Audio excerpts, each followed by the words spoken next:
The bridge across the river needs repairs, Sir Topham Hatt told the engines. I shall have to make a weight limit across it for a while. Percy and Daisy will be alright, and Toby too, but Thomas is too heavy. How would you like to go and help Edward? Suggested Sir Topham Hatt. Can Annie and Clarabel come? Asked Thomas. Sir Topham Hatt shook his head. They'll be needed here, I'm afraid. Daisy can't carry all your passengers.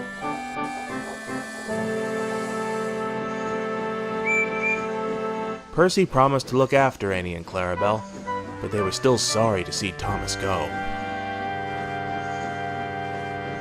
To cheer Thomas up, Edward took him to meet Bill and Ben, the twins who worked at the China Clay Harbor.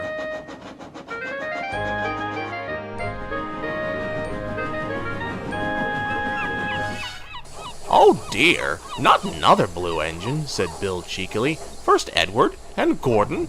Seriously, Edward, said Ben. Why can't Sir Topham Hatt paint his engines a proper color, like us, for instance? Thomas let off steam indignantly. Let me tell you, he began. All right, you two, laughed Edward. Go move those cars, or there won't be room for any more. Bill and Ben, unabashed, went quickly away. You just don't have to take them too seriously, explained Edward. Thomas smiled ruefully. I wish I knew how you deal with them, he said. Near the harbor, the line crossed a lane. The crossing had no gates. The lane led to a farm that made butter and supplied milk and eggs to the town. One morning, the farmer had difficulty in starting his truck. He did it at last, but the truck bumped along in fits and starts. The farmer was worried about his load of milk and butter and eggs. That milk will be churned to butter soon, he muttered to himself as he neared the level crossing. The truck lurched across the rails. The rear wheels had just gone over when his engine made a noise like a tired sheep and stopped. The back of the truck was still jutting out over the railway line. The farmer struggled to start it again, but it would not go. He just got down to telephone for help when he heard a train approaching.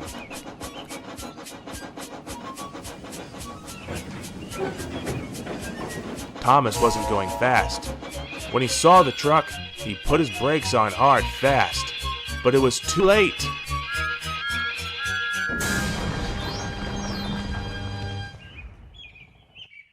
Eggs, milk, and butter were catapulted all over Thomas.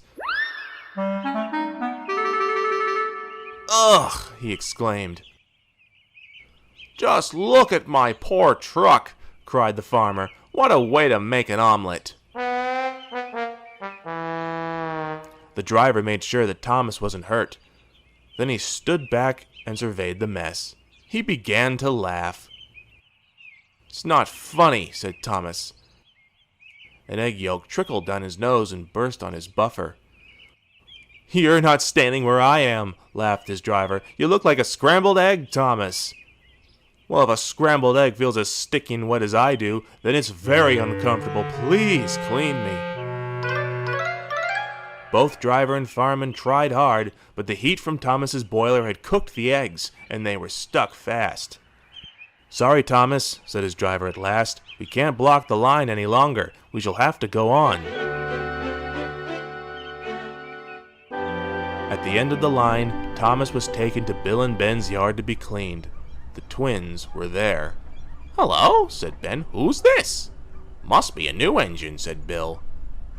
Ben inspected the arrival carefully. No, Bill, that's not a new engine. It's Thomas. But it's our color, Ben, said Bill, and Thomas doesn't think our color is proper for an engine. They heard a grinding noise.